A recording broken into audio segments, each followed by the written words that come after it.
My name's Tim. I'm a musician, a car collector, an automotive journalist, and a lover of all things automotive.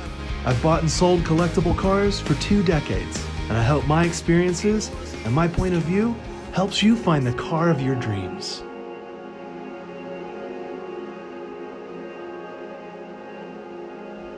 The Polestar 2 Performance Pack may not be a car you thought I would review, but the world continually is more and more electric, and I found myself visiting my son Ethan in Norway, and he got us a Polestar 2. So, heck yeah, I'm gonna review it. First of all, the country is breathtaking, and I mean breathtaking. I've spent a lot of time in Europe. This is not Europe. I had never been to a Scandinavian country before. It is breathtaking. And it speaks a lot to Volvo and Polestar and really their design aesthetic in general. I think it really put some of that into perspective for me. This car sort of fits the utility needs of family sedan, but it sort of does that in a way you'll find out soon I hadn't experienced yet in an electric vehicle.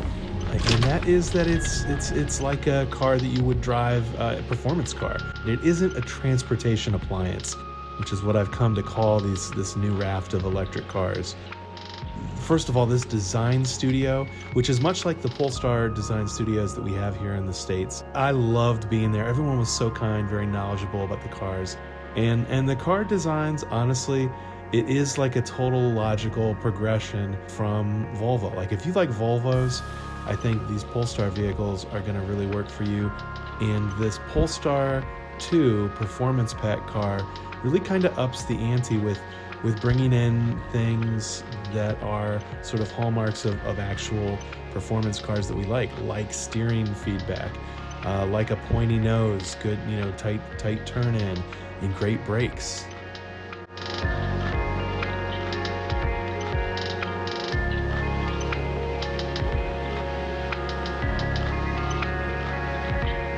Lovely day here in Bergen with Ethan, who has secured a Polestar 2 for me to discuss. 80% of new cars registered in Norway this year are electric. As we move this direction, I've said, if you follow my Instagram, that electric cars are great forms of transportation. Like if you're into a transportation device, it's easy, it's quiet. In terms of the passion and the joy of driving, can anything ever touch naturally aspirated or forced induction, an engine that's alive? I would be in the camp of probably no, that can never be replaced by an electric car. But what we love cars for isn't the daily commute, and this car couldn't fill a gap where it's fun and performance-y, but also a great family car. Stay tuned. In the car, first impression, and this is shared with a lot of EVs that I've been in here recently, is the batteries being on the floor. It has sort of a taller floor. Older British designs like older XJs and Bentleys also have kind of a taller floor. It was just the way the cars were designed. But in this car, it does have a little bit of a taller floor. I would like my feet to be able to go down lower. I'd like to be able to go down lower. But again, as a transportation device, I do have a great, commanding view. It is comfortable, but as far as the driver's car, I'd like to go lower. Okay, I like the turn signal sound. In Norway, the speed limits are hilariously low. So all of you that live in Norway, I look forward to hearing what your thoughts are as an enthusiast of driving in Norway. How does that work? Is it when you get out in the country? Because it isn't in the city. Yeah, when you're in the city, it's like 30 kilometers, which is hilariously low for even like if you were to drive around in Columbus. It's still higher than that. In the countryside, I think the highest is 70 on roads that are somewhat open, and this is still kilometers. Kilometers. Yeah, kilometers. And we've been watching traffic on the motorways, and they're going like 40, 45 miles an hour. So it's, living in the country. What am I doing? Straight here, but you're gonna turn left, not at this one. Turn left onto Valkendorfsgata. Not this one? Not this one, but the next. Yeah. This one. And you're gonna turn right. Turn right. So you wanna, yeah. It's possible. Scooty. We're gonna get a ticket. Scooty. Yeah, we just broke 6 laws. No, it's a great. I love the Polestar design, both of the 1 and the 2. I think they're great cars. I definitely. Would you like to go lower? You'd like to go lower. Oh wait. Oh, you can. Oh, that's really low. Sporty. Oh, wait a second. As I'm sitting, I feel like my knees are really close to my chest. Okay, retract all that. What should the floor be a little lower? Oh. It could be. Do you still have room back there? That's nice. Yeah. my knees do. My feet don't. Oh, I crashed. I'll go up. Yeah, like you actually are over my toes. That they were going to do the Polestar sister company. Yeah. That was going to be their EV thing. I remember seeing the wagon that they first introduced. They announced the wagon, right? I think the first one was the Polestar 1. Maybe it was the Polestar 1. Which was like exotic, looked kind of like an LC500. It was it was the 2-door, yeah. And I was really excited, but you never see them. Like as I'm looking out this window, I can see the new Kia SV6, which is awesome. Turn right. Yeah, like the Ioniq 5. All of these cars we just don't have in the US. So I think seeing this, you turn right, okay. Right here? Yeah. Okay. I do like driving in Norway because everything happens so slowly. The crash would be in slow motion. Oh, look This at is the cool because we beautiful get to view. see the end of it. Yeah. Not No, this one, but where they're turning. Yeah. We better get there. Oh. Dang, I haven't been here where all of these things are happening. Look at the food truck. We're charging. It's also important to note that this is how light it is at 10:30 at night in Norway. The additional thing I'd say here is the range quoted. When we got in the car, the range was 270 kilometers, 80% charged. On that charge, we ended up driving about 170 kilometers. And this has been my experience with most electric cars, is that they don't quite meet the range targets. But charging needs to be, I walk up to the charger, I hit my card. If I have funds, I get charging.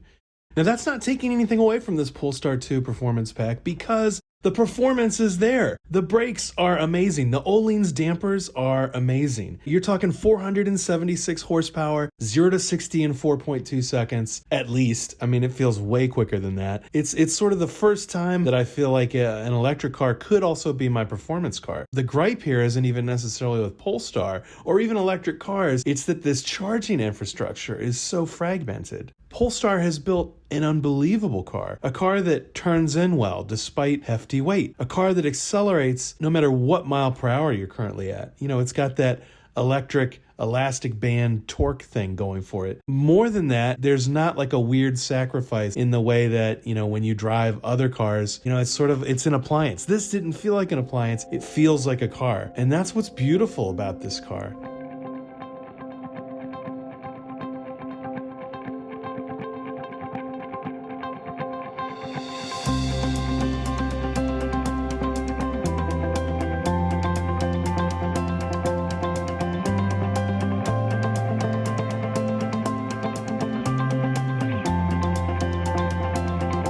I do really like the layout. This is nice. Not having everything be haptic is nice. So thank you to Polestar for letting us have this Polestar 2 performance pack car. The key to this car, I think, is the performance pack. And as far as EVs that I've been in or driven, this might be the first one that really feels like the chassis was tuned for an enthusiast. It has Ohlins dampers. Part of the performance pack is it comes with these yellow seat belts. It comes with the big giant Brembos. It comes with a little bit different tuning on the software. And overall, it is a pretty enthusiast. You can really drive it. I mean, it's the chassis is pretty dope. As far as, you know, is electric car better?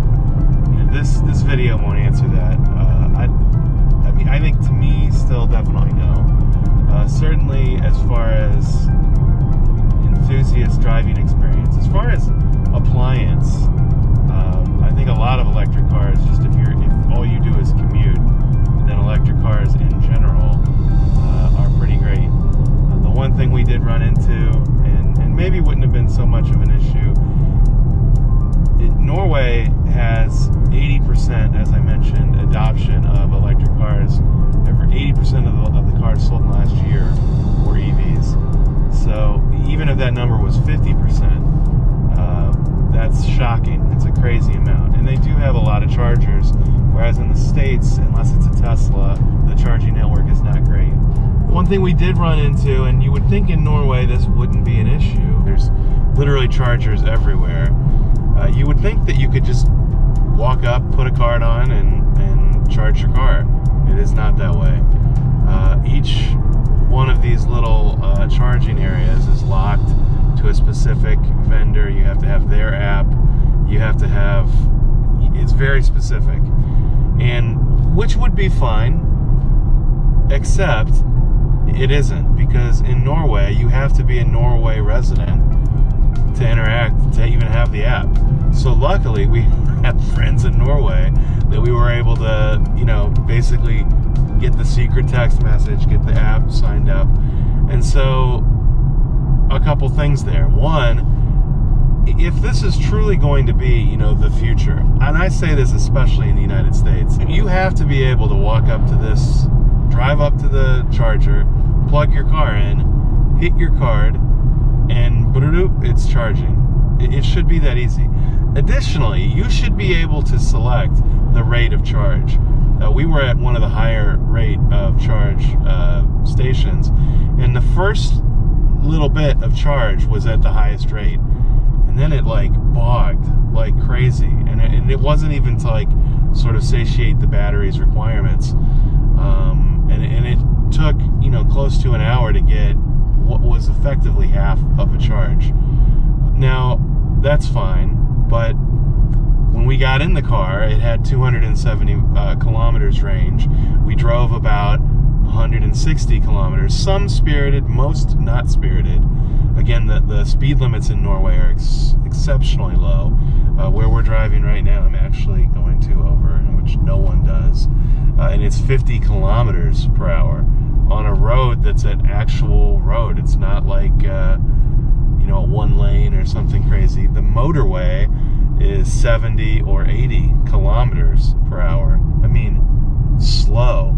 So the fact that the range, and this isn't a Polestar specific critique, this is sort of an electric critique, is even trying to maximize the region and those sorts of things, it's impossible to meet those range targets. So in a country as long as Norway, which is similarly tall as the United States, or in areas where we're driving many kilometers just to shoot this video today, range is important.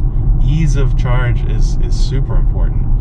And so electric has some way to go. As far as is it the answer? I mean, this is definitely a car that could be your only car. It could suit your enthusiast need. You can pitch this in. It's got great front end grip. This is like I said, a dual motor performance pack car. So 4 seconds, 0 to 60. It's quick enough. And torque delivery is linear and beautiful, and they really nailed the chassis and the throttle mapping and all those things. So yeah, it's a good car, and it would sort of satiate your enthusiast needs, but it's not alive. It doesn't come with that ease of usability that internal combustion has. And I would even go so far as to say, and this is where it gets controversial, is is an electric car more green than a direct injected, small displacement, turbocharged? I don't know.